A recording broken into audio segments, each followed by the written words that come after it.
La seconda guerra balcanica è un esempio perfetto di tentativo di egemonia regionale. Con la scacciata dei turchi dei Balcani, infatti, si verifica una di quelle cose rarissime nella nostra storia, ovvero per un breve lasso di tempo c'è una porzione di territorio vuota, non c'è una superpotenza che occupa i Balcani, quindi bisogna fiondarci subito. Vediamo oggi la nuova sistemazione dei Balcani e l'irrisolto problema macedone, focus sul nuovo partecipante della seconda guerra balcanica, ovvero la Romania, per poi seguire lo svolgimento della brevissima seconda guerra balcanica e quali sono stati i principali errori bulgari, uno su tutti.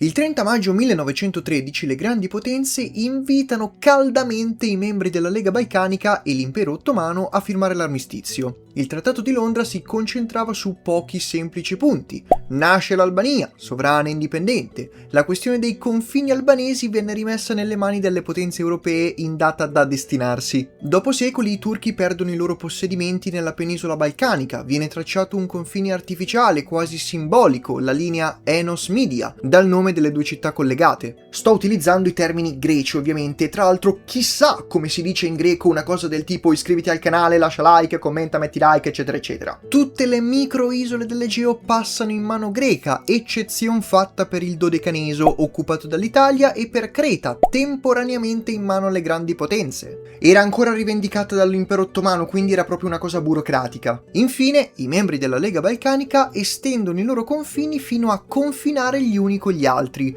Ci sono alcuni territori dove la divisione è estremamente facile, per esempio il piccolo corridoio del San Giaccato di Novi Pazar. Quel piccolo lembo di terra mantenuto apposta per separare la Serbia dal Montenegro viene spartito a metà da questi ultimi, in modo tale che i due possano finalmente confinare. Parentesi, se all'impero ottomano interessava mantenere il suo territorio nei Balcani, dall'altra parte c'era l'impero austro-ungarico, messo un pochettino meglio, che ancora puntava ad espandersi nei Balcani. Non di meno, difatti, all'impero austro-ungarico era consentito mantenere addirittura delle guarnigioni nel territorio del San Giaccato di Novi Pazar, proprio per arginare eventuale espansionismo slavo. Per altre zone invece è più difficile, parlo proprio della Macedonia. Altra parentesi, noi oggi conosciamo la Macedonia come lo Stato di Macedonia, quello Stato nei Balcani con una forma più o meno circolare. L'area geografica storica di Macedonia però è un attimino più grande dell'attuale Stato di Macedonia, quindi quando parliamo di Macedonia in questo video facciamo riferimento all'intera area geografica. L'area geografica di Macedonia comprende tutta l'attuale Macedonia più zone limitrofe di confine tra Albania e Serbia, un'importante fetta della Grecia, ma soprattutto la penisola calcidica, dove vi è ancora la città di Salonicco, uno dei porti più importanti dell'Egeo. Salonicco è ed era soprattutto una città straordinaria. Innanzitutto è una città urbana, una delle poche città urbane dell'Impero Ottomano, quindi è una città ricca, una città borghese, una città di giovani, di universitari, di menti pensanti. Non a caso è proprio Salonicco che, per esempio, nasce la rivolta dei giovani turchi, è lì che nasce il coup, ma è anche a Salonicco che nasce quell'embrionalissimo socialismo ottomano. Ma non è tutto. Salonicco è stata fino all'occupazione nazista nella seconda guerra mondiale anche un importante centro ebraico all'interno dell'impero ottomano. Non ebrei ashkenaziti ma sefarditi, per ridurre all'osso la questione, non ebrei provenienti da famiglie stanziate nelle storiche regioni tedesche e slave, ma ebrei mediterranei, spagnoli, quindi la nostra gente. Non a caso a Salonicco si parlava anche il greco-spagnolo, la lingua delle comunità ebraiche locali. Salonicco è la città natale di Ataturk, ma non è tutto, c'è anche un importante valore storico. Il vecchio nome greco di Salonicco è Tessalonica. Non so se vi ricorda qualcosa il famoso editto, ma anche stando in tempi più recenti, Salonicco è stata la precedente capitale dell'impero ottomano prima che questi conquistarono Costantinopoli, quindi c'è anche un valore per tutta la storia turca. No, qua ho fatto proprio un piccolo errore, avevo in mente Adrianopoli, ma stiamo parlando di Salonicco. Salonicco non è mai stata capitale dell'impero ottomano. Salonicco è ufficialmente la seconda capitale dell'impero ottomano, anzi era addirittura la seconda capitale dell'impero romano d'Oriente, per capire il gemellaggio di questa città con Costantinopoli. Come vedete, Salonicco è importante per tutti. Se controlli Salonicco, tu controlli un gigantesco ingresso autostradale facilissimo sull'Egeo. Adesso seguitemi. Questo è il contenuto del Trattato di Londra datato 30 maggio 1913. Il 1 maggio del 1913, però, un mese prima, Grecia e Serbia, entrambe facenti parte della Lega Balcanica, firmano un'alleanza militare difensiva contro la Bulgaria. O meglio, l'accordo non esplicitava mai la Bulgaria, diceva semplicemente che Grecia e Serbia si impegnano a prestarsi reciproco aiuto in caso di un attacco dalle potenze straniere. La Bulgaria era implicita. Il trattato inoltre riconosceva le reciproche conquiste serbe e greche in Macedonia. La Macedonia meridionale, penisola calcidica compresa, sarebbe passata definitivamente in mani greche, mentre la Macedonia settentrionale sarebbe passata definitivamente in mani serbe. Il trattato del 1 maggio 1913 venne riconfermato ed espanso con il trattato del 1 giugno 1913, un giorno dopo la firma del Trattato di Londra. Stesse identiche questioni, riconoscimento reciproco delle conquiste in Macedonia, nel dettaglio si traccia il nuovo confine nel punto esatto dove si sono incontrati i due eserciti, quindi nemmeno secondo una logica ben precisa. Si conferma il patto militare difensivo contro potenze terze e addirittura si avanza qualche piccola rivendicazione nella parte di Macedonia occupata dalla Bulgaria. Più altre questioni poco importanti, tipo la Grecia garantisce alla Serbia di poter investire a Salonicco, ma non ci interessa. È difficile capire dove sta la ragione, come vedete. Serbia e Grecia sono state opportuniste, temevano veramente un serio espansionismo bulgaro nell'area di Macedonia o comunque nei Balcani? Entrambe le cose? Difficile a dire dove sta la ragione. Concentriamoci però sul secondo punto. A qualcuno di voi sarà balenata in testa una domanda. Ma perché sul finire della prima guerra balcanica Serbia e Grecia sentono l'esigenza di affrettarsi a firmare un trattato per riconoscersi le conquiste a vicenda e addirittura firmare un trattato difensivo in chiave anti-bulgara? Da dove arriva questa esigenza se sono alleati con i bulgari in quel preciso istante? Da dove arriva la loro sicurezza che la Bulgaria è certamente interessata ad espandersi nell'area della Macedonia? È il momento di introdurre un quarto trattato. Il 13 marzo 1912, 7 mesi prima dello scoppio della prima guerra balcanica, viene posto il primo tassello per la creazione della Lega Balcanica, il trattato serbo-bulgaro. Le delegazioni discuterono per giorni su come risolvere la questione dei Balcani. All'inizio l'idea della guerra era una delle tante opzioni. Per esempio venne avanzata l'idea di una Macedonia semi-autonoma sempre all'interno dell'impero ottomano. Tuttavia, non dimentichiamocelo, non erano semplicemente la Serbia e la Bulgaria, erano l'estensione diretta delle grandi potenze nei Balcani. Motivo per cui la Russia appoggiò l'espansione bulgara in Tracia e in tutta la Macedonia per questioni etniche. Motivo per cui l'Austria mandò giù il boccone amaro e provò tramite la Serbia ad avanzare verso sud. Motivo per cui l'Inghilterra si impegnò non poco per buttare la Grecia all'interno della nascente alleanza balcanica, per contrastare le mire russe. Mire russe che andavano ben oltre la Tracia, questi puntavano direttamente a Costantinopoli. Ciò che i russi non sapevano però è che persino la piccola Bulgaria avanzò pretese su Costantinopoli. E se una così piccola potenza provò addirittura ad allungarsi sulla seconda Roma, capiamo come mai questa non scese assolutamente a compromessi con la parte orientale della Macedonia. Ecco svelato l'arcano, ecco come mai serbi e greci hanno ufficializzato un'alleanza difensiva, perché già conoscevano benissimo gli accordi pre-guerra, ma soprattutto le mire bulgari. E se la Bulgaria controlla tutta o gran parte della Macedonia, cosa combattiamo a fare? Un padrone vale l'altro, anche perché ricordiamoci, ai greci, ma soprattutto ai serbi, era rimasta solo la Macedonia. Il Trattato di Londra del 30 maggio del 1913, quello di cui abbiamo parlato all'inizio, sanciva la nascita dell'Albania indipendente, Albania che non rispecchiava al 100% i confini etnici dell'Albania, ma cavolo se era abbastanza per inficiare i sacrifici di guerra di greci e serbi.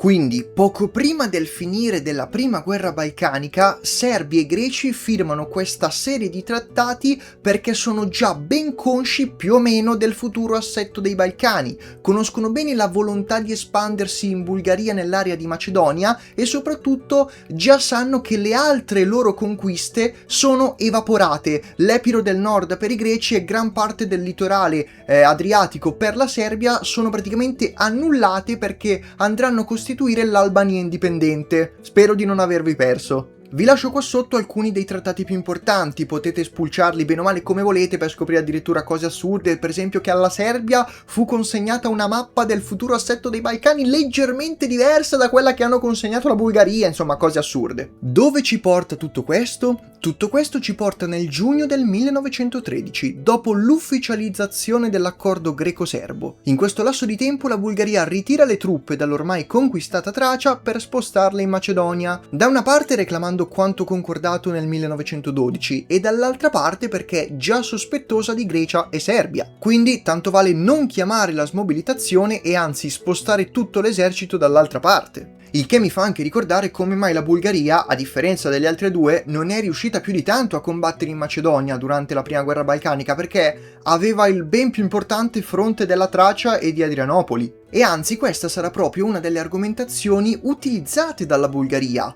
Senza la mia avanzata in Tracia, voi due non sareste neanche riusciti ad occupare la Macedonia, la già mia Macedonia. Vi sfido a trovare chi ha ragione, il torto come sempre è degli inglesi però. Per tutte queste ragioni, il 30 giugno 1913 la Bulgaria attacca Grecia e Serbia.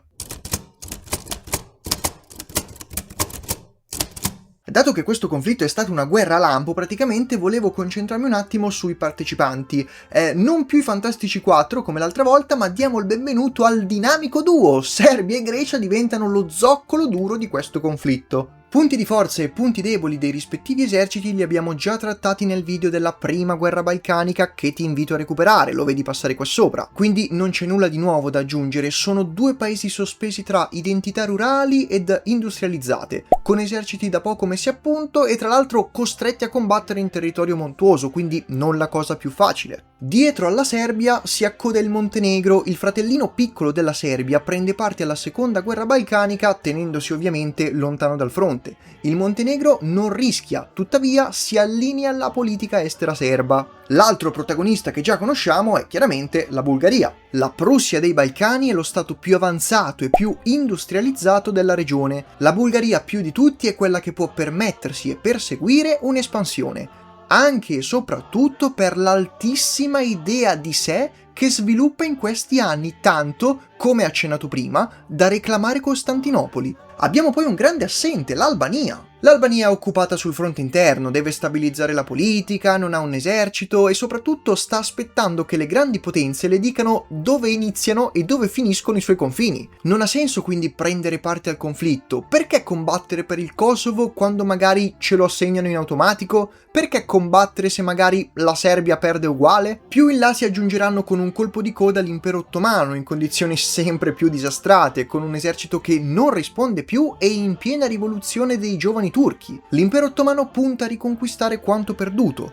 È chiaramente impossibile riprendersi la penisola balcanica, tuttavia poco più in là della linea Enos-Media vi è Adrianopoli. Adrianopoli è stata la capitale dell'impero ottomano prima della conquista di Costantinopoli. Ha un valore simbolico tanto per gli ottomani quanto che per i soli turchi, quindi se c'è occasione bisogna riconquistare la città. Infine abbiamo un nuovo protagonista, ovvero la Romania, paese fino adesso assente, quindi ci prendiamo un attimo la briga di esplorarlo un attimo. La Romania è in una posizione scomodissima. Proprio come la Grecia e l'Albania è un paese alieno nei Balcani, è difatti un'isolata isola latina circondata da slavi e magiari. La Romania è un paese che sta attraversando il cosiddetto risveglio nazionale, periodo storico in cui l'ultimo grande dominatore delle terre rumene, la Russia, si ritira dopo la sconfitta della guerra di Crimea e i territori rumeni vengono supervisionati dalle grandi potenze. I romeni quindi costruiscono la loro nazione incollando le terre rumene pezzo dopo pezzo, primo passo unire i territori di Moldavia e Valacchia, dando vita a quella Romania che parteciperà alla guerra balcanica. È la Romania che ha quella forma un po' assurda, quella Romania fatta a U a cui mancano dei pezzi fondamentali, primi fra tutti la Transilvania. La Transilvania è un territorio in gran parte rumeno facente parte della corona ungherese. È separato dalla Romania dai Carpazi e a complicare la cosa vi è il fatto che non è tutto territorio rumeno. Sotto i Carpazi infatti era stanziata una grande comunità ungherese, i Sechei. L'altro grande territorio da ricucire alla Romania è la Bessarabia, l'odierna Moldavia grosso modo, una fetta di territorio abituato da rumeni, ma a cui i russi nel corso dei secoli hanno spiegato che loro non è che erano proprio rumeni. Inutile dire che non vi è differenza. Per una potenza piccola e regionale come la Romania non è proprio una grande idea lanciarsi in una guerra di liberazione contro l'impero austro-ungarico piuttosto che contro la Russia. La Romania quindi è schiacciata a nord-est e a nord-ovest e ora c'è il rischio che venga schiacciata anche a sud se la Bulgaria riesce a imporsi come nuovo egemone balcanico. Non possiamo correre questo rischio quindi. E tra l'altro, la Bulgaria mantiene il controllo su un piccolo pezzo di territorio abitato da rumeni, l'ennesimo pezzo che sarebbe da ricongiungere alla madrepatria. Parlo della Dobrugia meridionale, territorio che divenne noto come Cadrilatero. La Romania in un colpo solo quindi può arginare l'ulteriore espansionismo balcanico che questa volta viene dalla Bulgaria e inoltre, in caso di vittoria, ricucire l'ennesimo pezzo per l'unità nazionale, cioè il Cadrilatero, motivo per cui la Romania, il nostro fratello latino sperduto laggiù nei Balcani, si rimbocca le maniche e decide di imbarcarsi, il rischio e il sacrificio della guerra. La Romania è un territorio prevalentemente agricolo, già esportatore di grano per molti paesi, è un paese poco industrializzato ma molto numeroso. È un paese tutto sommato stabile, per gli standard dei Balcani, ovvio. La relativa tranquillità e il gran numero di braccia agricole che possono eventualmente prestarsi all'arte bellica sono il vero punto di forza della Romania. Fattore importantissimo, l'esercito romeno combatterà per forza di cose lungo il Danubio. Questo può essere tanto un punto a favore quanto contro. Insomma, la Romania in questa guerra deve fare una cosa e farla bene, attraversare il fiume. E finalmente, ora che conosciamo tutti i partecipanti, possiamo lanciarci nella parte più noiosa, ovvero l'andamento bellico. La seconda guerra balcanica si divide essenzialmente in due macrofasi. La prima fase è quella dell'attacco bulgaro al fronte della Serbia e della Grecia. Durante il mese di luglio l'esercito bulgaro si divide in due direzioni opposte. Il fronte serbo è quello meno problematico, il fronte che riceve la metà maggiore dell'esercito bulgaro. Il fronte serbo è uno specchio perfetto di quella che sarà la Grande Guerra, un tentativo iniziale di offensiva arginato poco dopo. Da lì in avanti eserciti parcheggiati e trincerati nelle rispettive posizioni. A volte avanza l'uno di qualche chilometro, a volte l'altro prende un avamposto, ma tutto sommato si sta parcheggiati. Il fronte greco è più problematico, anche perché i bulgari riservano meno forze a questo. Obiettivo principale: prendere Salonicco, città che i greci riusciranno non solo a difendere egregiamente, ma addirittura, a fine luglio, lanceranno una controffensiva. La parte importante del conflitto però è la seconda fase, ovvero l'ingresso di Romania e Impero Ottomano. La Romania si mobilita ai primi di luglio e questa trovò dall'altra parte un'assai scarna resistenza. La Bulgaria aveva mobilitato tutto praticamente, quindi per i rumeni fu assai facile attraversare il Danubio, occupare subito la Dobrugia meridionale e avanzare, lenti ma inesorabili, verso Sofia. Importante specificare, per attraversare il Danubio la Romania ha organizzato dei veri e propri sbarchi anfibi, ha addirittura costruito un ponte in quasi un giorno solo, anzi di 1000 metri circa, quindi un'operazione militare piccolina ma coi controfiocchi, quindi complimenti ai rumeni. La facilità con cui i rumeni attraversarono il fiume e sbaragliarono le forze bulgare fu anche un ottimo segnale per la Sublime Porta. Nella seconda metà di luglio, infatti, il triumvirato dei giovani turchi si mosse attivamente per la guerra. Adrianopoli era protetta da qualche migliaio di soldati bulgari, ma per stare proprio sicuro l'impero ottomano decise di mobilitare tutti i suoi 200.000 uomini circa, di quelli che rispondevano almeno. Nonostante tutto, i turchi ebbero difficoltà a mantenere la città, infatti c'è stato un tira e molla. Quando però i turchi la conquistarono definitivamente, poterono fregiarsi di un'importantissima vittoria, specie per la loro storia. Buttiamoci dentro questo aneddoto. Il moderato Enver Pascià si autoproclamò secondo conquistatore di Edirne, erede del sultano Murad I. Una cosa che non sa nessuno, qui si sfiorò veramente la Grande Guerra, perché con l'esercito romeno che continuava ad avanzare verso Sofia, allora la Bulgaria chiede aiuto a Madre Russia, la grande protettrice slava. Chiede aiuto a Madre Russia non contro la Romania, ma contro l'impero ottomano. Solo l'impero ottomano, perché la Russia, come abbiamo detto, aveva mire espansionistiche su Costantinopoli. Di rimando, la Gran Bretagna, informata, entra subito, si getta a capofitto per cercare di mettere una pezza qua e là, di arginare il tutto, di bloccare la situazione. Infatti, l'esercito romeno si fermò alle porte di Sofia, per volontà sua, perché era lì in città praticamente. Con questa pezza in extremis arrivarono quindi il Trattato di Bucarest ed il Trattato di Costantinopoli. Li vediamo assieme e vediamo cosa dicono. La Romania si becca la Dobrugia meridionale, ma soprattutto segnala al resto del mondo che lei è la vera egemone regionale adesso. La Romania segnala alle grandi potenze che si può parlare con lei, magari non alla pari, ma si può parlare. La Serbia non solo mantiene la parte che aveva occupato della Macedonia, ma si allarga in quasi tutta la Macedonia centrale, cacciando un po' più a est i bulgari.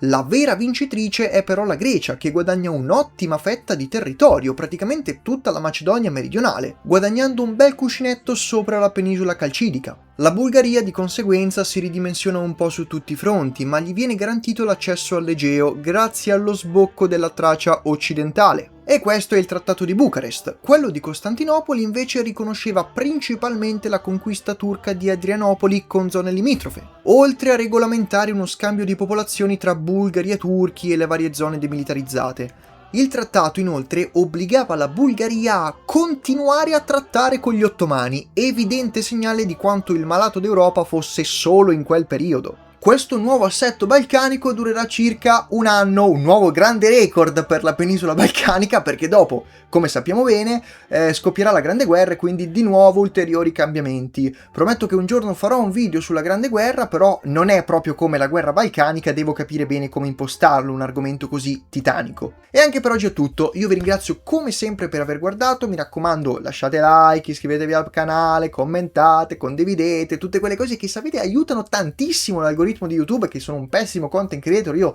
non ve lo dico mai, non sottolineo mai l'importanza di queste cose. Comunque, grazie per aver guardato e noi ci rivediamo in un prossimo video. Ciao ciao!